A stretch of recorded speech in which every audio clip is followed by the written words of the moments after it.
Boom! And welcome to the Public Hunter segment brought to you by Chêne Gear. I'm Jeff Stanfield with the world famous Andy Shaver. Thank you for having me today, Jeff. You're very welcome. I'm glad you could make it today. We're going to go Ohio. And before we introduce the guest, I'm going to tell you a few things about Ohio. Do you know how many presidents have come from the state of Ohio? The most. Yeah, no, it's Indiana, I think. No, Indiana's vice presidents, 7.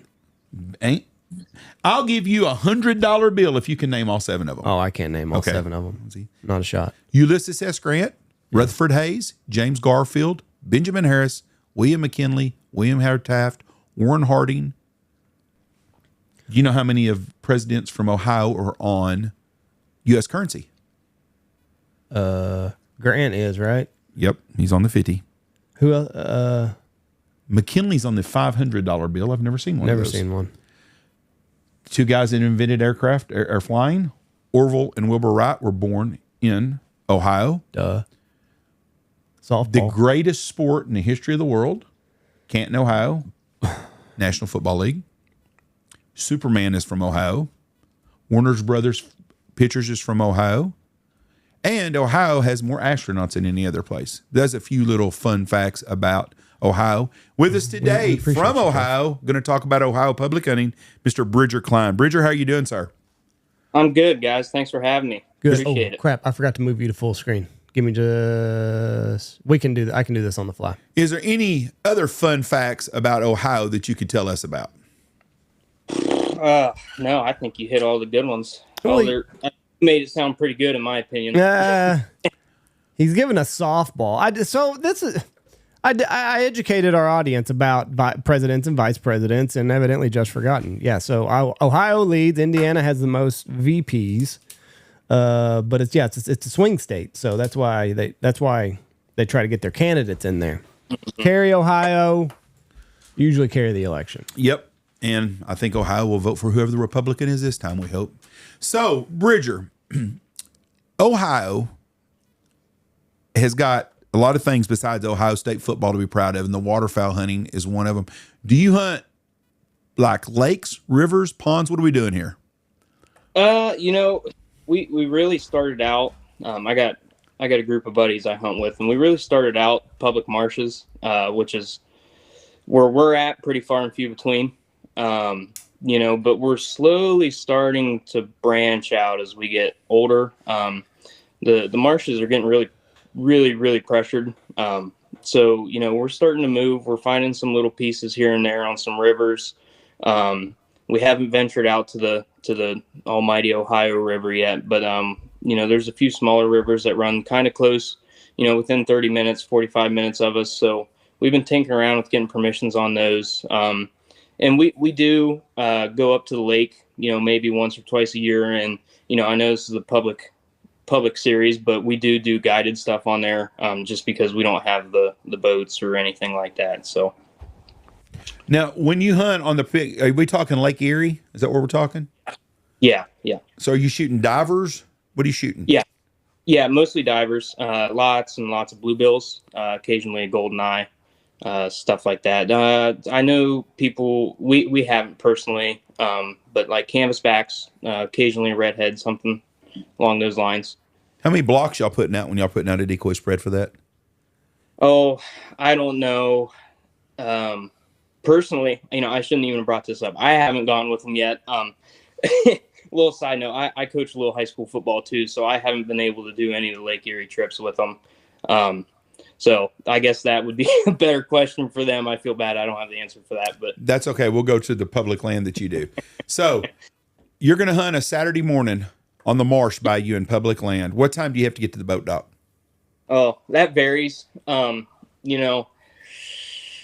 openers, I'm not going to specify what time we actually get there, but there's some spot camping. We're getting there the day before for sure. Oh, nice. On openers. So you can go in the Marsh overnight and spend the night. Yes. So yes. Yep. The only thing, and we've run into it before. The only thing you can't do is like go out, set your spread, put a light up, and then leave. We've actually run into that before where, we ran into a spread in the spot we wanted to go to and there was nobody there. So then what happens?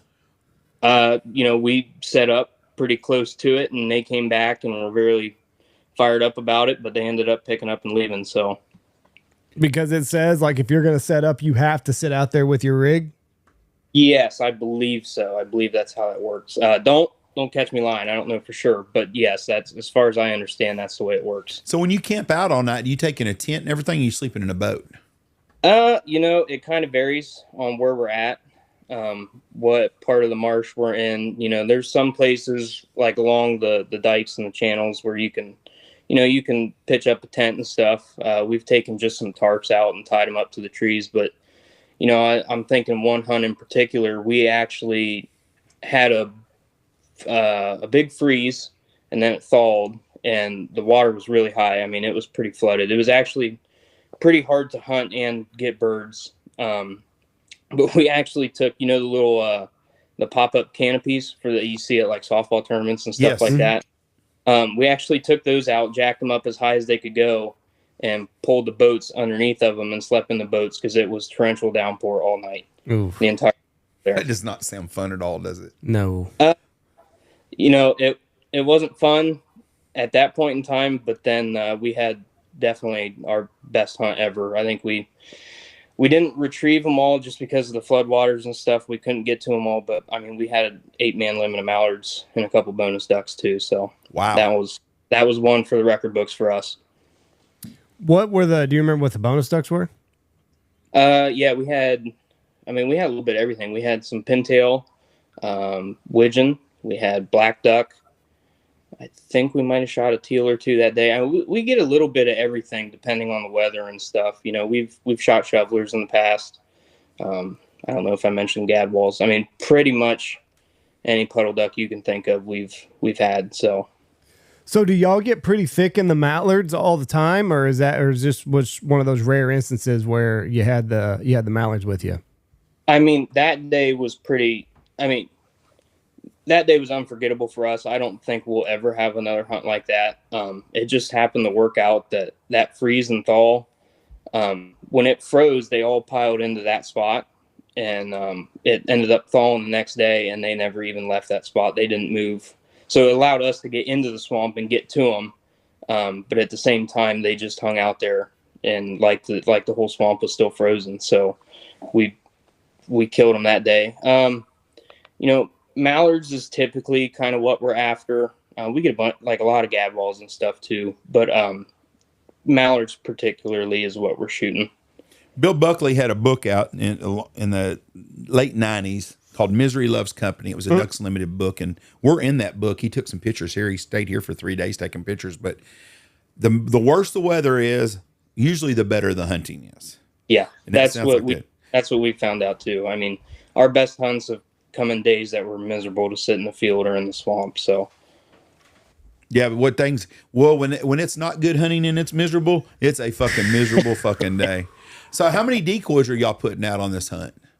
On that hunt in particular, that was kind of something that it's a little bit crazy. I think we had 12 to 15 dozen out there with us. And we drug those in on 3 12-foot John boats. How many people were putting them out? 8 men? Yeah, we had 8 guys with us that day. Yep. How deep is it where you're hunting? I mean, is it you can walk around like you said it's like marshy? Is it ankle deep? Is it hip deep? Yeah. Is it nipple deep? That swamp, I like hunting it a little more than the other ones. It actually somewhat has a solid bottom to it. Right. You're walking around in. We got another one here. I almost refuse to even go there anymore because there's so many people, and it is just like the entire thing's cattail roots. So you're stepping in holes and sinking, almost over your waders and stuff. So that day we had flood water, so it was a little bit higher. I want to say it was above our hips, maybe just above our hips. We were able to walk the spread, but if anything sailed out into the swamp, we had to get the boats and go get them. Oof. Yeah. It's that day. Like I said, conditions for the swamp weren't ideal, but obviously they were for the ducks. So. Yeah, this year, man, I tell you, like that last week for us, miserable. It was cold. It was snowing, but man, was the hunting good. Yeah. So it's just like, you gotta pay the man, you gotta pay the piper. Yeah. So if we sit out there, luckily, like I think we averaged like a 1.5 heater buddies per person. So the A-frames were pretty toasty. Yeah, I can imagine that would be warm. So the morning when you spend the night, are y'all cooking breakfast in the blind? It depends on what we're doing. Like that morning, we were hugging trees and buckbrush and stuff. So, it's nice of a setup. Well, I guess if you want to say nice to sleep in, we didn't carry the extra weight of bringing the cooker or anything out there with us. So that morning it was stuffing our bags full of whatever we could find at the gas station and going off that. Anymore, we've been doing a lot more layout hunts. In our opinion, the fields around here are getting hit pretty hard a little more. And so we're just trying to change things up. Everybody's running A-frames now. So if we run an A-frame, yeah, we'll take it and we'll cook. But, just the way we've been hunting recently, we haven't been able to take the cook stove with us or anything. So What's the go-to breakfast there in Buckeye Land?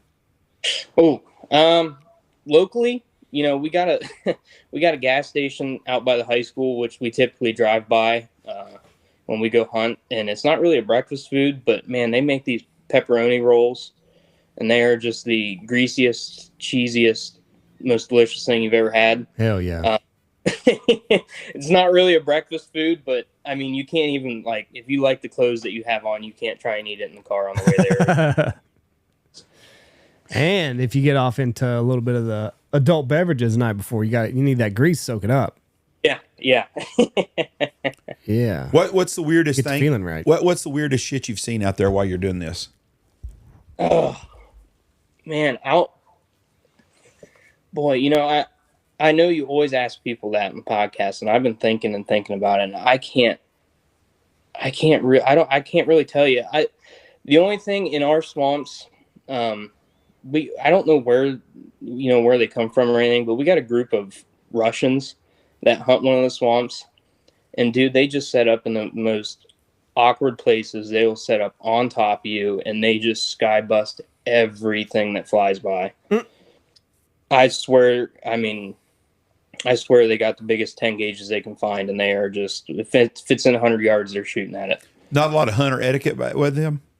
No. And that's another reason I veer away from that swamp, and they're not particularly in the other one that I'm talking about. So I definitely favor toward one marsh more than the other around here. so they're pretty common there then? Yeah, definitely. I think most people you talk to that have hunted there will have a story about them. I've got I had some group of Chicago that used to hog hunt with me every year, and they were really an interesting guy. One of them was in the Russian army. They all had to be in the army, and he was in the Russian army, and we were talking one day, and it just was, he was a very interesting guy to talk to, and he was really mad at America, not because of America. He was mad at Americans for not appreciating the freedoms they have here, because he told me that. He goes, people over here are so soft, they do not realize how good they have it. Yeah. And this was from a guy that was in the Russian army. But they had 10 gauge automatics with this canister like a damn Tommy gun had on them. It's the damnedest thing ever. Like an AR-15 shotgun. And it's the damn gun weighed 35 pounds.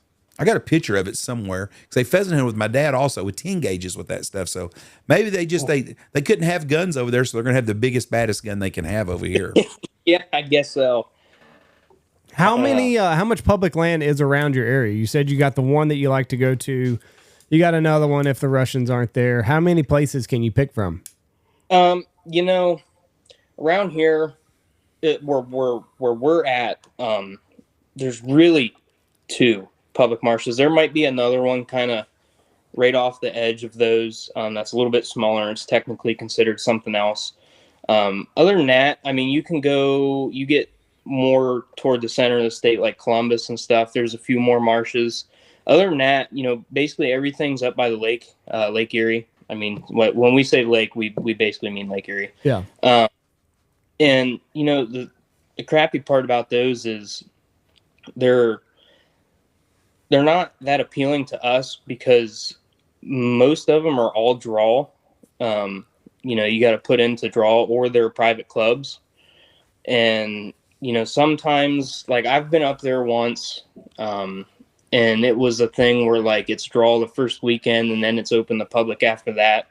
But I think in waterfowl there's enough regulations to keep track of as it is. I don't really feel like messing around with, going to maybe a public swamp and screwing up and ended up getting cited or something. Right.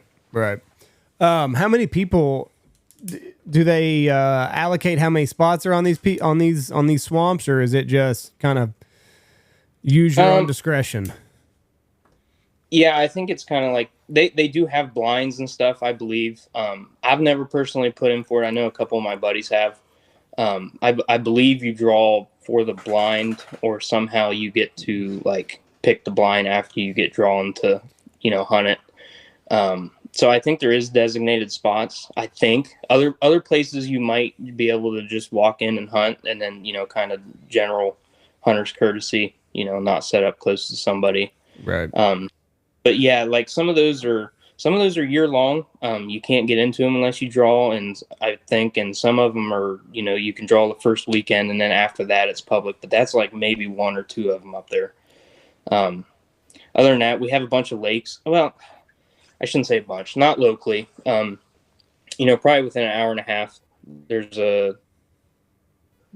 and some of them are public, and some of them also have draw on them too, which is, in my opinion, I don't like it. I'd rather a smaller lake, within an hour of me just be open, and I wouldn't have to draw for it. But I guess there's a reason for it. So yeah. So how far, like whenever you guys put in on your marshes that you like to hunt, how far of like a boat ride do you have to get to where you want to go? Yeah, our marshes aren't very big at all. Like it's not something where you're going to spend, you're probably going to spend more time getting your boat in the water than you are actually getting to the spot. Right. Depending on water levels too. We just, we're pretty cheap about it. I mean, we just have 12-foot flat bottoms with, we have those long tail mud motors that you make out of the Honda generator engines. Yeah. So we just have those kits. I think mine's a 9-horse, and my two buddies have the 6 horses, I think. So, not the fastest thing in the world, but definitely better than having an outboard out there. I mean, you're looking at maybe 10 minutes to get to the very back of it or something. Oh, that's not terrible then. No, not big swamps at all. How many people can hunt on this place? Like legitimately, like, and everybody kind of have like a good hunt? I don't know if I've ever seen that, because there's always so many people there. Oh, it's packed? Yeah, it does depend on weather, and like we have people that scout around here too, so they're not dumb about when they're going in there. But honestly, most weekends there's a bunch of people that just go on the weekend and they just have their spots and they go in there and hunt. The one swamp I like is a little bit smaller, I think. So I mean, you could probably, I don't know. In my eyes, I'd want to say like a dozen, but a dozen groups. Yeah, a dozen groups. How big? How many acres is it? You could probably have a lot more than that. Just in my eyes, what I want to see in there, I don't want to see more than a dozen groups. And it all depends on water level too. This swamp probably, almost doubles in size when it floods. Mm-hmm. So you could run a lot more groups on days like that, obviously, and everybody be a little more spread out. But if the water levels are low, there's basically, we call it the big water. And that's, it's basically a glorified lake. How big? More. Oh, shoot, I'd have to look that up. I forget how many acres it is. And it's weird because it's kind of split up. And I don't know for sure anymore because they actually just picked up an extra piece. I think the state bought another piece of ground that connects to it now. So that should help a little bit. Man, I don't know. Is it a mile square? 640 acres? Oh, I'd say it's probably bigger than that. It's probably 1,000 acres. Maybe. A dozen groups for 1,000 acres is not a lot, I wouldn't think. But I'm thinking of Texas out here where everything's just flat open water. Right. It's not like we have creeks and channels and stuff. And if we have 1,000 acres of stuff, it's just flooded wheat that's 1,000 acres, and you couldn't hunt a dozen people on it. Mm-mm. Or a dozen groups, But there's so many different like channels and brooks and everything that people can like tuck in. There is a big water. like I said, that's kind of like what you're talking about. It's like one big open spot, but there is a lot of nooks and crannies you can get into in that swamp if you really want to hide from people. Now, whether the ducks are there or not, that's a whole different story. But I'm just so used to there being, so many people on these swamps that a dozen sounds like a good number to me. Yeah. Do y'all field goose hunt up there? Yes. Yeah, Okay. we've definitely been getting into that a lot more. Is that all public too? No. I don't know if any really public fields. You could probably, there might be a field here or two on public, but other than that, I mean, you're knocking on doors and getting permission. That's what we're doing. So you're not having to leash. You're still, so that's basically public hunting. If you're hunting for free, I'm going to throw that in as it's public hunting. Yeah. How Absolutely. often do you run into people that's gotten permission beside y'all? Oh, it's getting harder and harder and harder for us to pick up spots. We're definitely having to drive a lot farther now when we scout.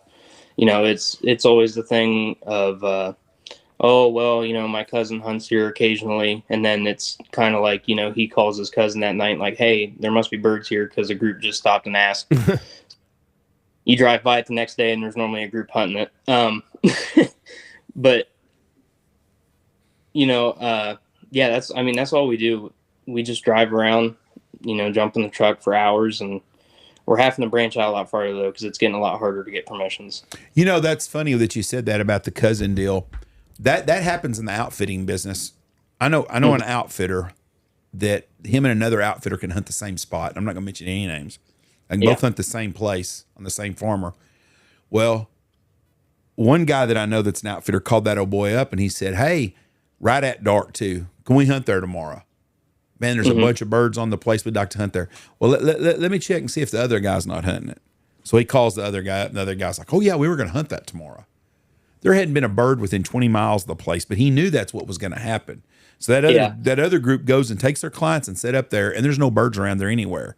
But they didn't scout there, but they assumed, because I've done that before too, and it's happened more out here for us to our benefit than against us. Is I've got a couple places we can day hunt on, and my farmers are really loyal to us, and they will call me and said, hey, have you seen the birds over at so-and-so? And I said, no, I hadn't been over there yet, or there wasn't anything there a couple of days ago. And there's some guys called about hunting it tomorrow. Well, then I go over there and look, and there's a feed on it. I'm like, yeah, we'll hunt it tomorrow. Okay. So I know it's got to piss them guys off when you do that shit. But we're been doing business with some of these people for a long time, but that old cousin deal, that puts a screw into you. You do the scouting, and then the cousin gets to come hunt the thing. Yep. Yeah. And it is getting a lot harder though. I think the waterfowl thing's definitely becoming more popular up here, and land in Ohio, it's getting really hard to just get permission anymore. And that's for anything. Everybody's, you go knock on the door and ask for the hunt, and they go, okay, well, how much are you paying? And, I can think of a field, I can think of a goose field that we had. It was pretty close to public, and I'm not going to throw any names out either, but they hunted it. I was in and out on this hunt. I didn't really get to go because I was chasing a deer that I was after, which was a dumb in my eyes, but they ended up 100 and I think 30 birds in 3 hunts, 50 one day, 40 the next day on one weekend, and then went back the next weekend and got some more. And we invited some guys outside the group that we don't always hunt with, but we needed so many decoys that day that we invited a couple more people, and we hunted it, and then we talked about throwing some lease money down on it just to protect it and hold it, because we'd never had anything like that before. And we were kind of going back and forth on it because we do kind of pride ourselves on not paying for anything, and we're all young and stuff and starting our lives. So we finally talked about doing it, and we went back, and they had told us that, this other group just leased it, and pretty sure it was the group that, we invited in to hunt with us. That's a sorry son of a bitch. I'm telling you right now, if someone invites you on a hunt, you don't ever, under any circumstance, go back to that place on your own. It's an unwritten rule. There's no law against it. It's just wrong to do that shit. I've had that happen to me years ago, and I'll never forget that sorry bastard in my life, ever. Yep. Be nice and take somebody on a hunt, and then you look up and him and a couple of his buddies come to the same place. That's a bullshit move. You don't do that to anybody. And someone listening to this has done that, and they're like, well, my reason's different. No. If someone invited you to go on a hunt to their place, you don't go back and try to hunt it with your friends on your own. And so then they leased it out from under y'all. Yep. That's pretty shitty. Yep. And you know what? I think the best thing is we've never seen that many birds in that field again. So I don't know if it ever worked out for them, and I don't know if they still even have the lease. So. Right. Yeah, that's a tough deal. I mean, easy now, Jeff, because I kind of did that in Alamosa. What'd you do in Alamosa? Well, I went with some people, and then a couple years later, went back. With the same people? No. Did they know you were going? Well, yeah. They didn't care? But, I mean, we didn't hunt the same farmers. We just went to the same town. Well, you're a sorry bastard then, Andy. Well, I appreciate that. That's pretty shitty of you to drive all the way there and ruin the hunt in Alamosa because we talked about it on the podcast. We didn't. And people from Colorado said, please do not mention Alamosa, Colorado anymore in the alligator pole. Yeah. The alligator farm. Don't do that. So, Jeff, I don't know what to tell you. anyways, the guy done you sorry. Bands will make you do weird things. Do they? Well, when you hunted or when you hunt up there, and you ran into the field where you've had someone, you go to a field and someone else is there already? Yeah. Well, I don't know if we've run into that, but we've been the people that were there already. I can think, we have a field, and I'm actually now kind of related to the guy that owns it, I guess. He's my wife's uncle, but he never tells anybody no. So it's it's essentially a public field at this point. I mean, it's first come, first serve. And we've had permission on it. We know other groups had permission on it. So we sent a runner in the truck who lived close by while we rounded up all the decoys and stuff, and then met him there. And yeah, he met him in the field, and they both pulled out in the field at the same time because we were sitting there watching it. Oof. Right by him, and then drove out into the field. So we were like, our buddy drove out there and, kind of was like, hey, you drove right by me. I was sitting right at the road. Like, we're hunting this. And he ended up leaving, but I don't think he was very happy about it. Have you ever met friends where y'all hunt together on a deal like that? No. Typically, we hunt, we branch out, we hunt with other people. I kind of have a core group of about 10 guys, but we know of a couple other groups, and we invite each other back and forth, depending on if not everybody in our group can go or not everybody in their group can go, or if we need a few more decoys, they need a few more decoys. We'll kind of team up and do it together. I can't really think of anything though where we both got permission on the same field. Now I'll tell you what did happen one time is we found a feed and they found a feed, and they got permission on the loaf, and we got permission on the feed. And unknowingly to each other, we showed up the same morning and hunted about 200 yards away from each other. Yeah. So we have done that before, and that day didn't really work out for either group. I think maybe we scratched a bird or two off, and they got one or two too, but it didn't work out. It screwed everything up. They'd start circling them, and then they'd start circling us, and they didn't know where to go, so they ended up just leaving. What kind of decoy spread are y'all putting out? I mean, how many, when you're field goose hunting, what are you putting out? Goose decoys, we've changed over time. We started out, we started in high school and stuff, so we were looking for the cheapest route and to get the most decoys out of there. So obviously we started with the dive bombs, the Silos. So we have a good amount of Silos. I want to say, 3-4 bags of Silos maybe now. So 15, 20 dozen? Yeah, probably something like that. But anymore, we've been with the public stuff and how pressured things are, we look at each other and we're like, okay, how can we be different? And that's why I said we've kind of gotten away from the A-frames recently, unless we have the perfect situation for it. But anymore, we're going back to the layouts, which a lot of people up here don't want to lay in. And now we're starting to flirt around with getting a bunch more full bodies. We just think they work better. I think, they've seen so many spreads of Silos before they get to us that we're just trying to be different than what they are. So that's definitely worked out for us recently. I think we have 10 or 12 dozen full bodies now. So, and we got those cheap off somebody we knew. So yeah. Are y'all shooting just big geese up there too, right? Yeah. One thing I did want to, talk about with you guys is, I know you guys always talk about the changing migrations and stuff. Mm-hmm. And this year we had a pile of snow geese in the state, which is something I haven't personally seen. And, I didn't start till high school. So that was probably, I don't know, a little over 10 years ago. But a snow goose was like something out of this world. You never see it. And now this year, I mean, we had flocks of 100 and stuff flying over. I know that one of the other groups we hunt with, they shot a handful of snows this year. So I don't know what the difference was this year, but boy, did we have the snows compared to the years in the past. When I was a kid hunting, which would have been in the, I say kid, I'm going to say like my 12 to 16-year-old, 18-year-olds, was in the 80s, early 80s. And for us to see a snow goose was very rare up here. Now, if we went and hunted on the Texas coast, that's all they had. They had millions and millions of them. And now we kill a lot of snow geese. We had some really good snow goose hunts this year they were a bonus bird for us. But I've noticed the snow goose decoy now. Back a long time ago, the snow geese did not decoy at all. And they're getting to decoy because people don't pass shoot them like they used to. The Texas coast was famous for that. They would pass shoot. They would go set a spread up. They would hunt on the edge row, and the geese fly over on a windy, cloudy, foggy day or something. You would shoot them as they was going across the field flying low. Well, nowadays, people are decoying snow geese. They work better, but we've got a lot more snow geese than we do, too. I'm surprised. I figured you was going to say specks is what I figured you were going to say. Yeah, me too. We this year, we did get a handful of specks this year, too.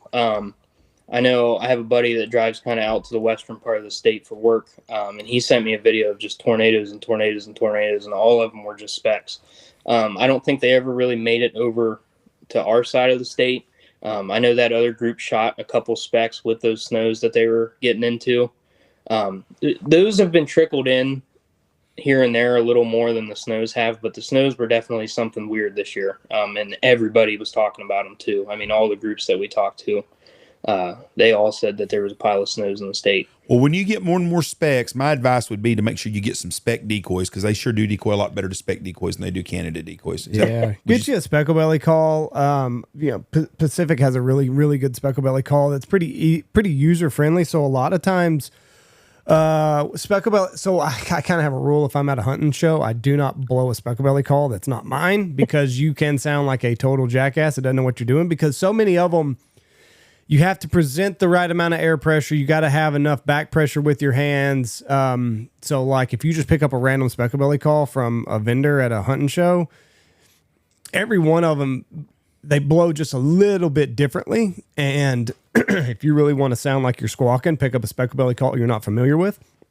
But the 530 from Pacific is really good. It's pretty user friendly. You don't have to have all that stuff like dialed in as much. You still have to present the right amount of airflow and all that other stuff. But anyway, all that to say, get you a specklebelly call because they do start decoying a lot better than if you're just blowing a Canada call at them. Yeah, but gotcha. And just find one that fits you. You know what I mean? And like Jeff said, get some silhouettes or specklebelly decoys of some type. Even if it's just like a half a dozen or whatever, or a dozen, just throw those out there in the kill hole and. The specs they tend to key in on. They can pick out their own and they'll finish over. Like if you've got a dozen specs out there just off in the kill hole and you're hunting a pile, not even a pile, just a couple dozen specs, they will hone in on your call and they will hone in on those decoys and land right there. So if specs start to be a problem, start branching out. I saw it. What's that? I hope we run into that issue. I'd love to shoot some specs here, but who knows? They're coming. I can't remember who posted this or anything, but it was about the spring conservation season. Mm-hmm. And apparently the snow goose population is down to a manageable size now. When we first started conservation order, specs or snows were a problem. There was too many of them. But from the reports now, the snow goose population is kind of in a manageable number. So are we going to see conservation orders end all over the country? Because Texas is done. We pulled out, a year ago, 2 years ago?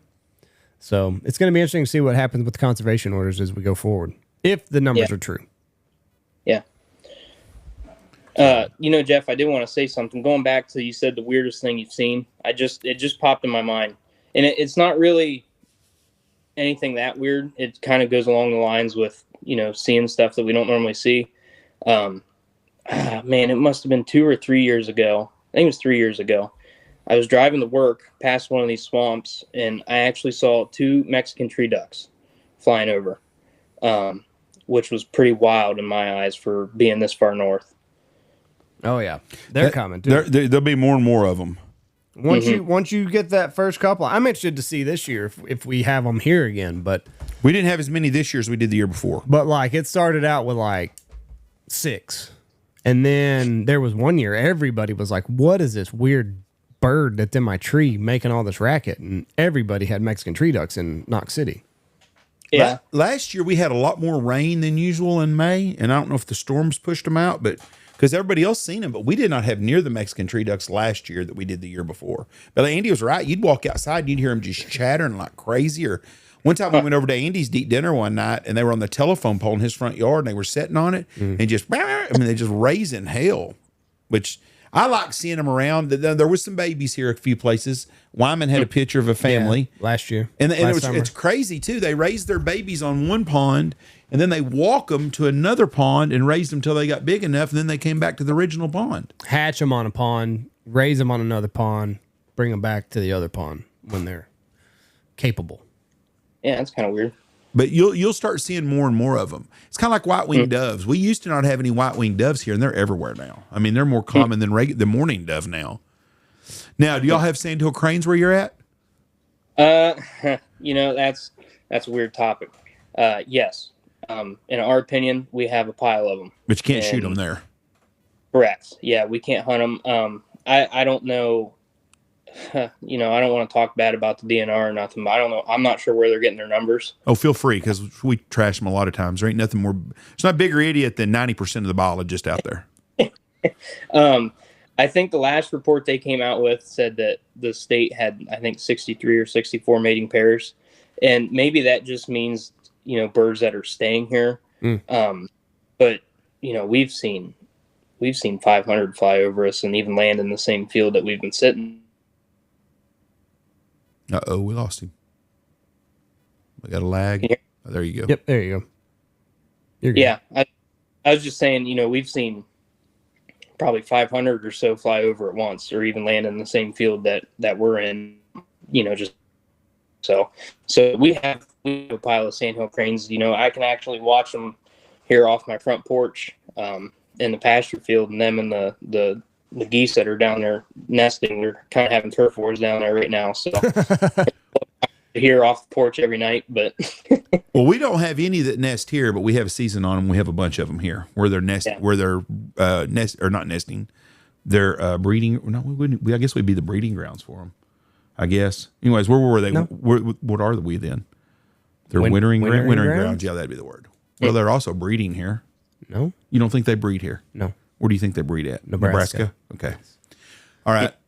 So Nebraska's full of fuckery then. Yeah, well, that's the reason Nebraska can't hunt sandhill cranes, is because if you look at their migration, it's shaped like an hourglass. So wide up top, bottlenecks in Nebraska, and then it disperses wide again. So that is the reason that Nebraska can't shoot sandhill cranes, is because that's where they all are, and it's the breeding ground. But they're not breeding in December and November. It's pretty stupid. I don't know if they have them a lot in November and December. I'd have to ask Blake. They have tons of them now, though. I know that. Right. I think Wisconsin or Michigan, one of them's fixing to open up their season. They got it for their house to shoot them, but I don't know how that will happen, if that will happen or not. I didn't realize how spread out over the United States they are. I figured it was just a Midwest thing, and they're everywhere, but you can only shoot them in the Midwest. I don't know many places outside the Central Flyway that you can shoot them. Mm-hmm. I don't know if they hunt them in California, Oregon, or Washington. I know they can hunt them in Canada everywhere. Or not everywhere. I know they can hunt them in Alberta and Saskatchewan.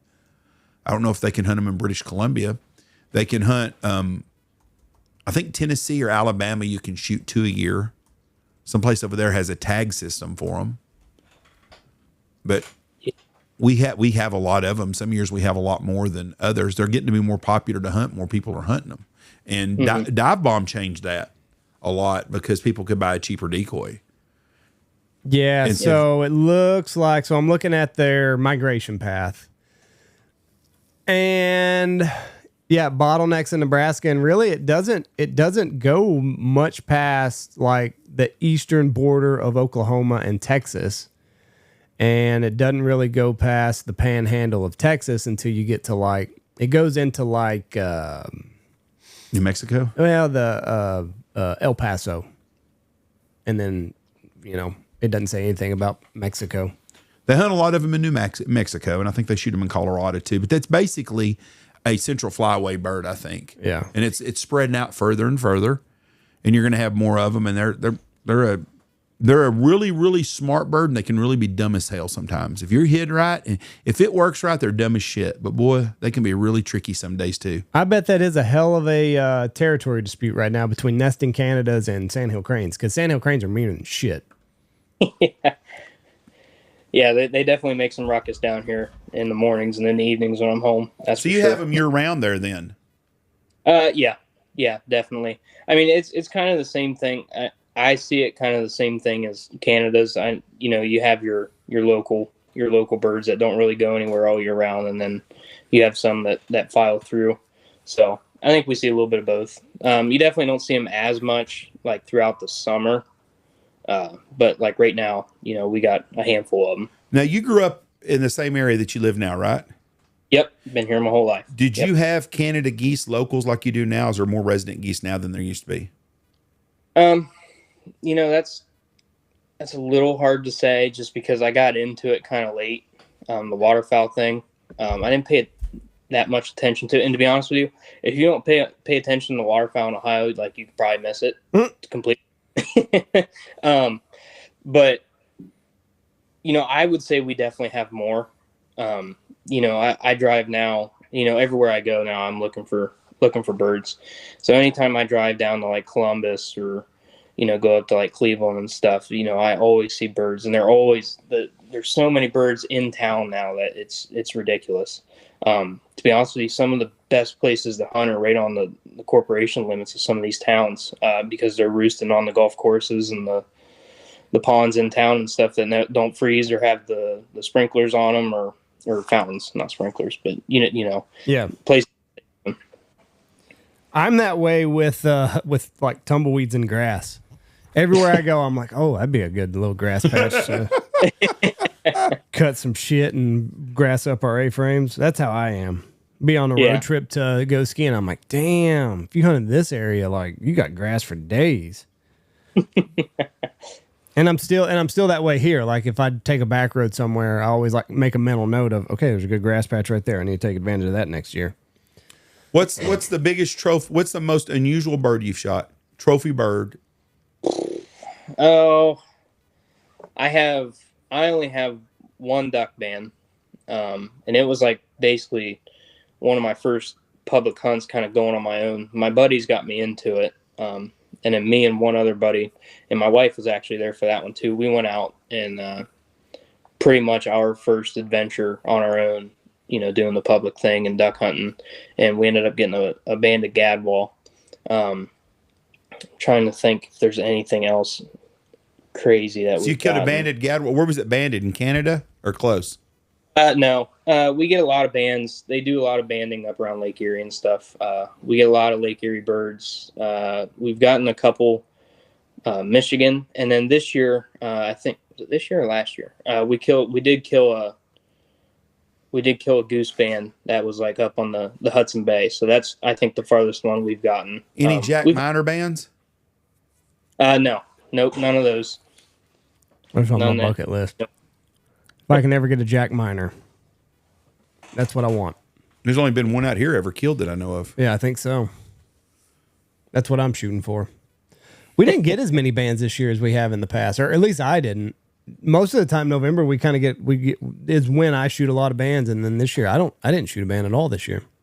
I thought y'all killed one. You and Happy killed one towards the end of the year. Not me. I was bandless, but it'd be like that sometimes. What overall? How was your season? What grade would you give it? Ours was pretty bad, like actually real bad. Yeah. I think the last two seasons we've averaged somewhere around 300 birds as a group. Mm-hmm. And I think this year, I'm not even sure we scratched 100. Everybody says that. Other factors play into it too. We're all getting older. We're all starting to have kids and have houses and stuff, so we're not able to scout as much as we used to. But no, this year was just bad. And I said, if the snow geese mean that we don't have as many birds as we normally do, I hope I never see another snow goose in my life. Right. Now, but we got hit pretty hard with winter this year. I mean, we had a freeze. I think it was like -12 for like 2 weeks straight. So it was literally everything. I mean, even the rivers and stuff that we normally go hunt when things freeze up, they were froze solid too. So every bird we had was gone. So that made it really hard for a few weeks there. So this is what I'm like, kind of my experiment that I'm going to do with this public land series is I want to figure out who had a good year, because we're going to talk to people from all over the place, every state. We're going to talk to somebody. Like, I want to hear from that motherfucker that was like, yeah, we banged them up. Because so far, like, everybody that we talked to is like, yeah, this year was awful. No, not just public land. When we were at Turkey, everywhere, and we talk to people all the time. Outfitters, the public guy, the DIY guy. Like, there's not a single person that we've talked to so far that was like, yeah, this was one for the record books. Yeah, no, I mean, our year was absolutely horrible. Now, I guess if you ask that other group that we sometimes hunt with, they'll tell you they had the best year of their life. But they were the ones that also killed a couple of them snow geese and speckle bellies and stuff too. So that might have played a factor. But I mean, us as a whole, you ask any of the 10 guys in my group, we did not have near as many birds as what we normally do. We got to get the Russian guys on and see how they done. Yeah, we got to see how they did with their 10 gauges. So I want to ask you, those deer, you got a cool looking room behind you. Oh, thanks. That is your room and not one of the covers, right? Because sometimes we have guys on that have the covers they can put behind their phone. Nope. That is your deal. Nope, this is mine. That's a cool room. So those deer, are those public land or private deer? Private land. No, these are private. When it comes to deer and turkey hunting, I probably don't fit in the public realm. My family actually owns an outfitter, so I'm a little spoiled in that realm. What's the biggest deer you've shot? It'd be that one there, right in the middle. It's.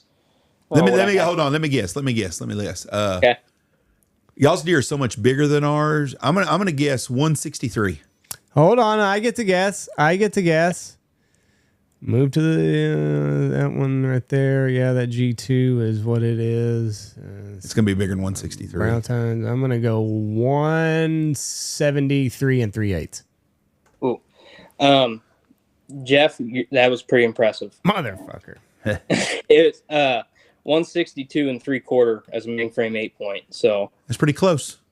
Yeah. I saw one today. I saw a deer that pushed 160 today coming to work, and none of our deer have horns. You're bullshitting. Bullshit. There was 4 of them with. I got pictures. None of them have horns. Hold on. They have no horns, huh? Nobody's got antlers anymore. I took a picture of the damn thing. Yeah, they do too. A lot of them do. And I saw one chasing the doe yesterday. I saw one with one antler. Is that 2 horn? weeks ago. Is those horns? What number did you say? I said that was a 160-inch deer. It was nice. You're full of shit. Heavy. I just guessed 163 on one behind the deal. You're full of shit. So, anyways, can't see. So, anyways, those are nice deer. But you're hunting all private land up there. What's your turkey population like? Is y'all's numbers way up still or down? Oh, way down. If you ask me, there's some people that say they got them, but deer hunting, I don't get to hunt really as much of the leases that we have for the outfitter. Turkey, but we've never ran turkey for the outfitter just because we don't think we have the numbers, so we're not going to steal people's money. So I do get to hunt all of our leases for turkey, and I shouldn't say I struggle. I normally get one. Last couple of years, I got to admit, I've been bamboozled and shot 2 jakes the last 2 years. They tricked me, and how do they trick you? Well, it kind of goes back a few years back. So the way we hunt, we got some rolling hills here. I like to be on top of the hill and call them up to me. Well, I had one just gobbling. He came up and he just peeked his head right up over that hill, and I couldn't see him, fully, and I didn't want to screw up and shoot a hen or nothing. So I waited, and next thing I know, he ended up, 50 yards to my left, running away, putting. So I got burnt in the past. So now, anymore, as soon as I see that thing's got a red head on it, as it pops up over that hill, I'm letting them have it. Oh, And, I gotcha. Okay. they go over the hill gobbling, and I don't feel as bad. Last year, the gobbles actually tricked my dad too. We were pretty confident that we were on some gobblers. And, yeah, but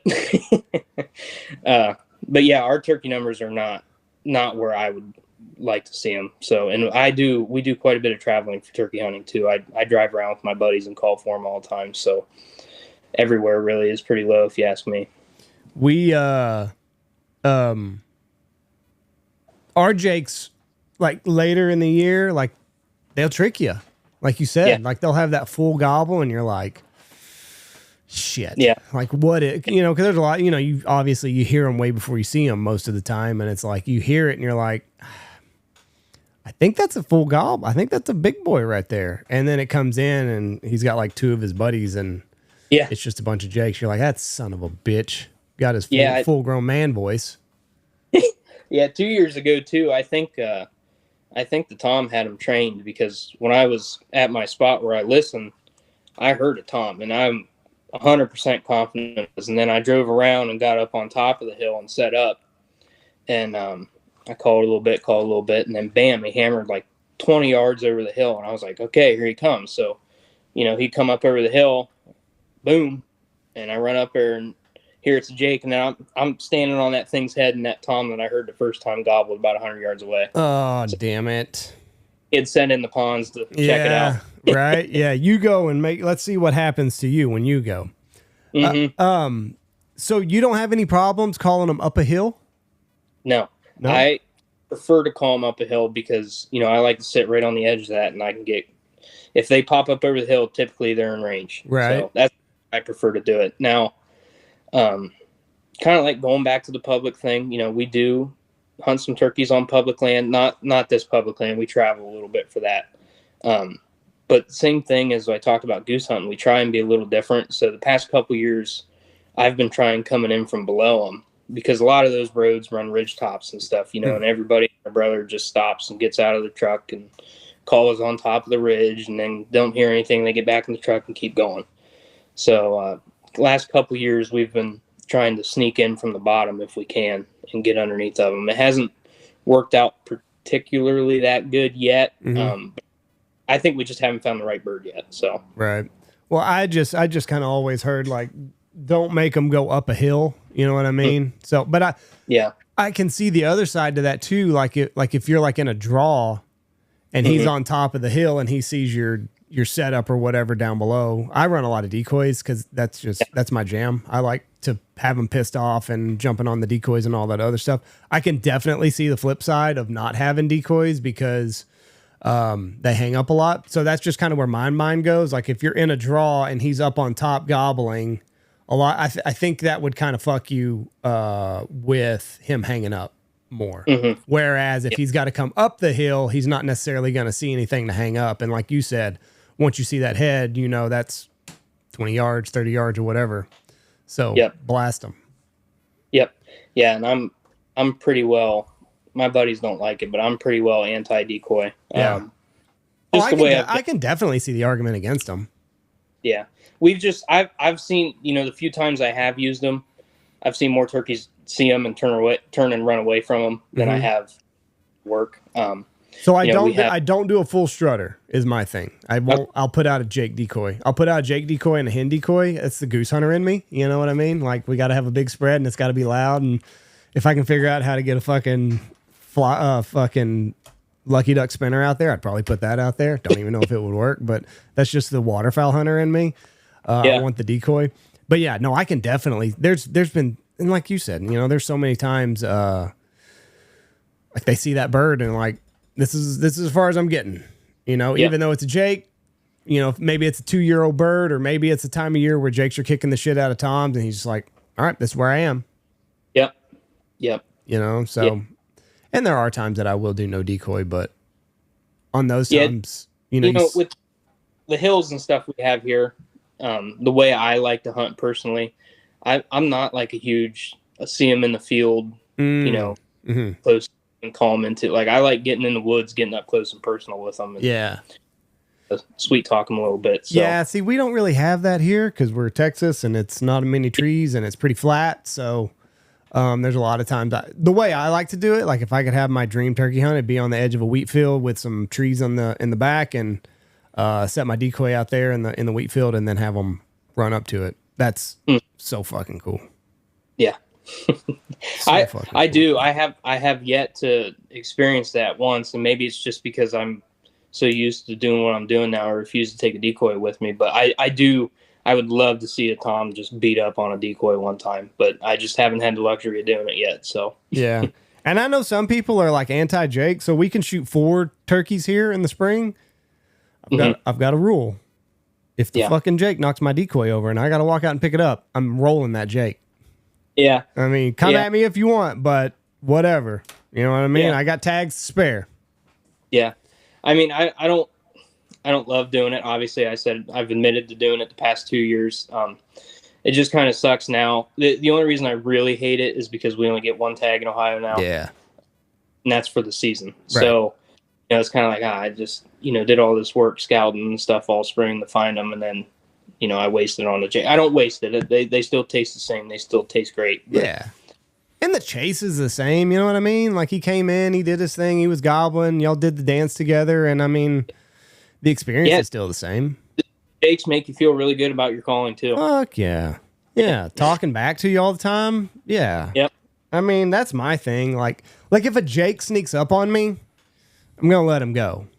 You know, but I mean, like if he did the deal and like you said, like he was behind a tree or whatever and I couldn't get a good, he never fully fanned out or couldn't get a good identification on how big the beard was. Like he did the dance, like, we were talking back and forth and I got him where I wanted to. So, I mean, I wouldn't feel bad about it. He did his part of it. You got to do yours. I love turkey hunt. I'm so ready for turkey season.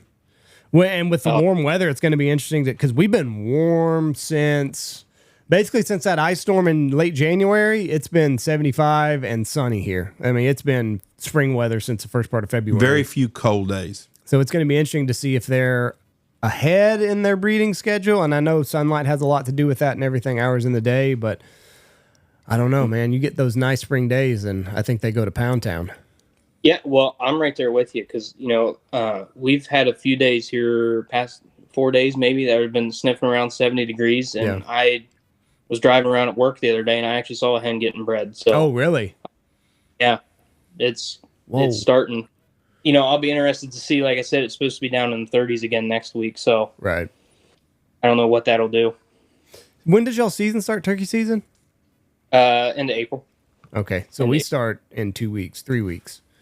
Okay. But I'd always heard the way that the seasons are set up, actual like peak breeding time is like 2 weeks before season starts. That way most of the hens can get bred and, start that whole process. So, I guess like right now would be peak breeding time for the turkeys. But I mean, if their schedule is pushed up 2 weeks or 3 weeks because the weather's been so nice, I don't know, they might not play very good. Yeah. Now I will say the few turkeys I have seen in my driving around is most of them are still pretty flocked up. Yeah. Still big. Which I guess you can see that early in our hunting season too, but typically by that time they're split up pretty good. So I think it's a little early yet, but I guess obviously it wasn't for them the other day. So yeah, no, listen, got to get it where you can. I fully agree with that turkey. Get it whenever you can. So you got turkey season coming up. Do you guys do any dove hunting, or do y'all have a dove season in Ohio? Oh yeah. We love. I mean, we've been known in the past to actually take off the 1st of September for dove opener. Nice. So I love the doves, and I got a family farm here right across the road. That's pretty much where I live during dove season. A couple of my buddies have gone and done the public thing, and they've killed them. Like they've done really good. We have a couple fields that the DNR actually maintains and stuff for doves. So, that's cool. But it's kind of like ducks. You gotta get there pretty early. I think it's pretty populated. Right. So, yeah.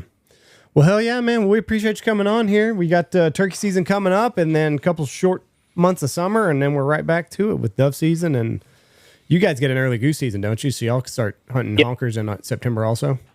Yeah, first week of September we get goose and teal. It's all. I know it seems like a long way away if you look at a calendar, but it'll be here before we know it. So, Well, Bridger, we appreciate you being on here, bud. Good luck to you in the spring. Have a great day, and we appreciate you listening to us. don't do the three-peat on Jake's this year. Yeah, I know. I'm holding out this year. I swear. All right, man. You have a good turkey season, and you guys start. Y'all have a great summer and burn them up this fall. All righty, thanks guys. All right, see Appreciate ya. it. Thank y'all. Want to thank Chêne Gear. Check them out at ChêneGear.com. They got all their turkey stuff out. Hell yeah. Doing the Chêne Goose Hunt here, November 30th, December 1st, and December 2nd. 3 days goose hunt, lodging and meals, $1,500. Reach out to me, 940-658-3172 if you want to take part on that. We take singles and doubles, or we can do some bigger groups. Be some of the famous folks from Chêne will be here, and we will be shooting some film on that. Go get you a new shin vest or a new the new turkey line. Dude, I wore my new whiskey or bourbon shoes yesterday. Well, good for you. Suckers are nice, man. The Grove boots, the way to go. Check them out at ChêneGear.com. Thank y'all for listening to us. God bless you and have a great day. Goodbye. Watch for deer.